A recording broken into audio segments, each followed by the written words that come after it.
One of the most recognized phrases in the gaming lexicon is Zelda formula. Despite it being a concept existing pretty specifically in one well-known series of games, it's become somewhat of a time-honored tradition.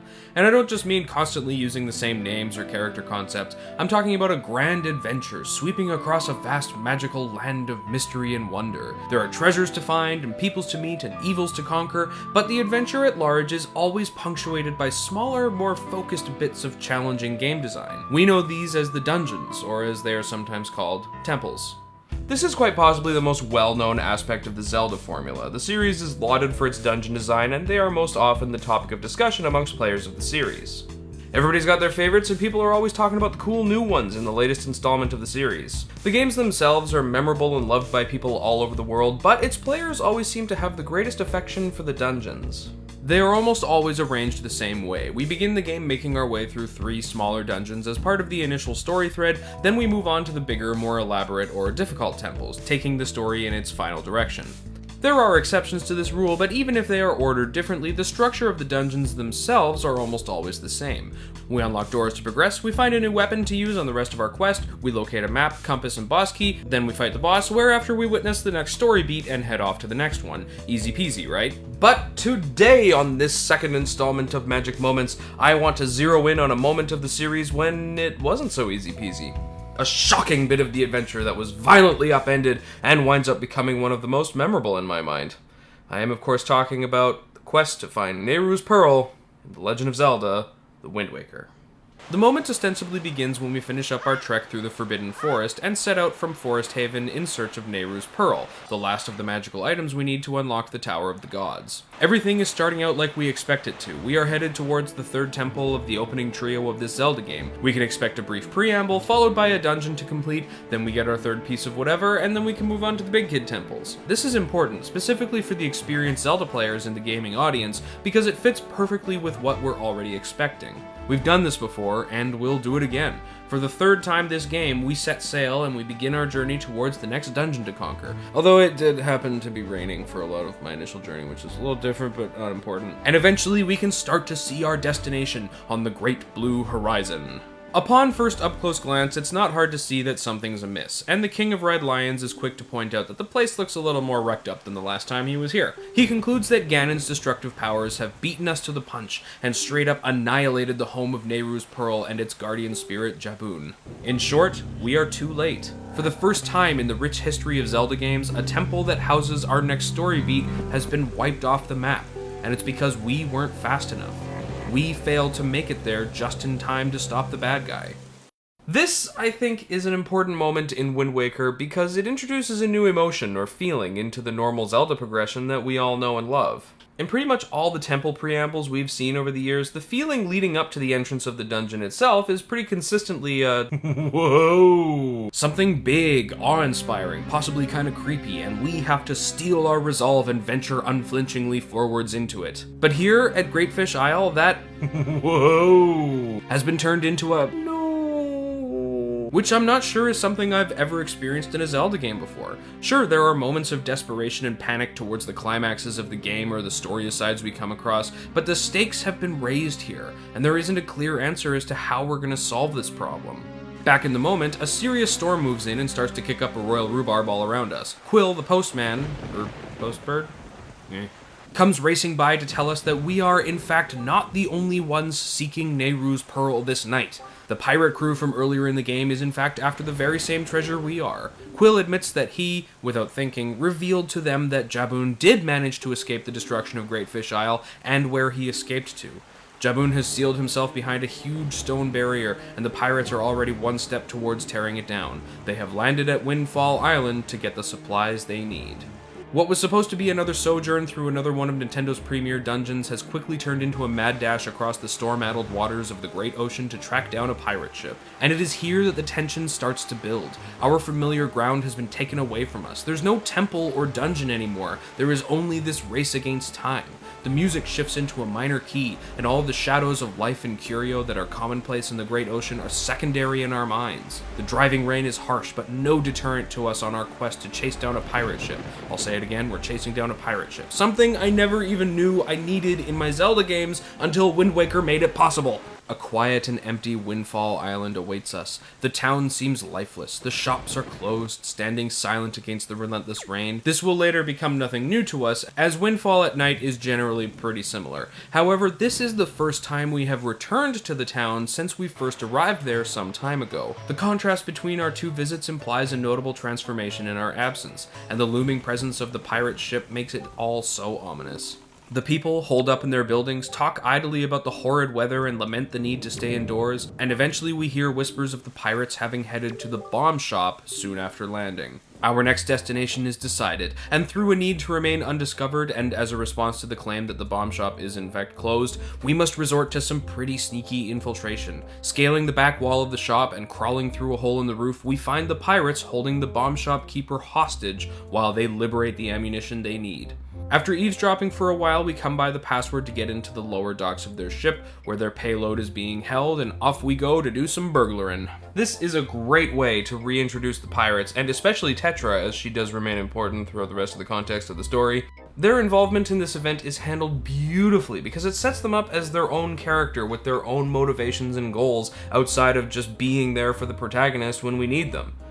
I mean, we always hear about people doing stuff in the other games, but they only ever show up when it's time for us to use them or when we need them, you know? Having us chase the pirates down and ultimately subvert their goals makes them so much more real and interesting as characters. What was originally an alliance formed out of convenience in the beginning of the game does not automatically become a lasting and meaningful friendship. Here we find the pirates engaged in theft and what appears to be hostage-taking to achieve their means. Their reasons for seeking Nehru's Pearl almost certainly differ from our own. Our once allies have become passive adversaries, which not only makes them more interesting as characters, but adds depth and intrigue to the story and world at large. There's more going on out there than just Link and Ganon trying to subvert each other, something that I think other Zelda games have kind of lacked in the past. So after we steal the bombs from the pirates, it's time to head to our final destination, Jaboon's new hiding place, which we already know is Outset Island. That's right, the final stage of this adventure takes place at our beloved home, and its involvement in all of this makes it the next likely target for the forces of evil. As we land at our once vibrant home, we find a similar scene to Windfall. Darkness and rain has driven our friends and family indoors, and to our surprise, there are monsters about. Now, one of my favorite motifs or tropes in video games is the changed home, or origins callback as I call it sometimes, where basically we go back to where we were in the beginning of the game after our quest has carried on for some time or even been completed in its entirety, and we can see all of the things that have changed in our absence. Now, while I don't think that this moment of the game is a particularly strong example of this, one aspect I will say is handled very well is when we come across our grandmother, stricken with depression and grief, as both of her grandchildren have been taken from her so suddenly.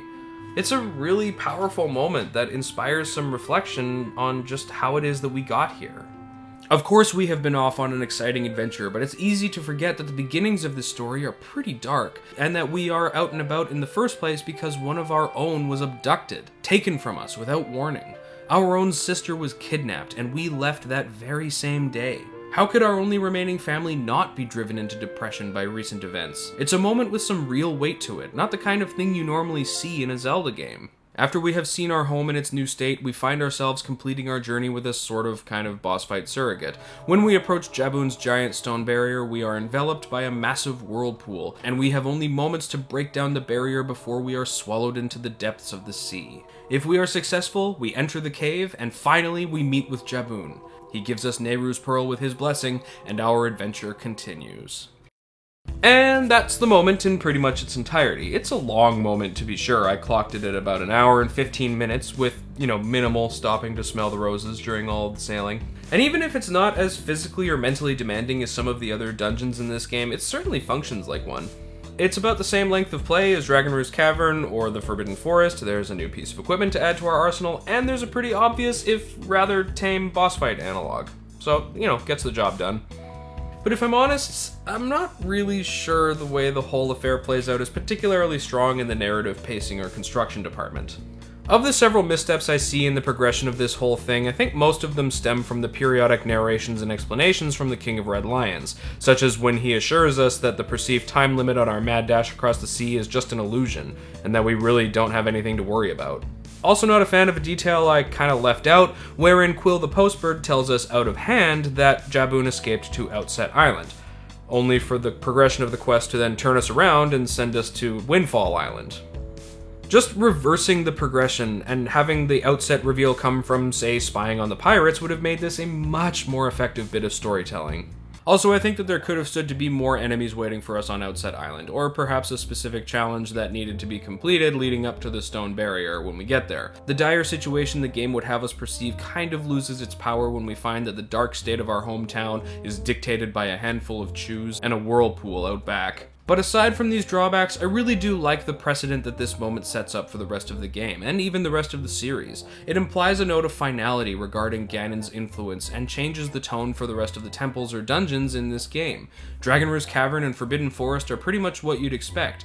Ganon or his minions showed up, wreaked havoc, and then we have to clean up the mess. But I like to think that Ganon took a look over his shoulder during his tour of destruction, saw us fixing up the place just after he left and said, "Alright, screw it," and then just made sure there was nothing left for us to fix. This is where he figured he'd stop us once and for all, and as such everything after Greatfish Isle is essentially unconnected to Ganon's influence, as it were. Tower of the Gods is its own thing, basically just there to test potentials in the hero's lineage. Hyrule Castle is all about shadows of the past and such, and the Earth Temple and Wind Temple are there as part of the legend of the Master Sword. We can also see examples of moments like this in future Zelda titles, where story beats are drawn out of the dungeon setting and tied to moments of larger action that make use of a setting we hadn't expected previously.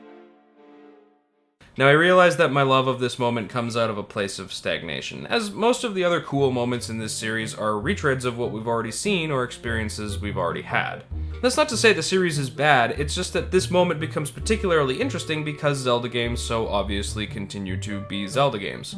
But if there's one thing the series has always maintained over the years is its unrelenting creativity in the face of its own hard and fast traditional pastiche. So the Zelda formula might be a tried and true bit of boring for many people in the gaming world, but it's a tradition that isn't afraid to embrace an adventurous spirit, and it's moments like this one that shine through as truly magical. That was really cheesy. I'm sorry.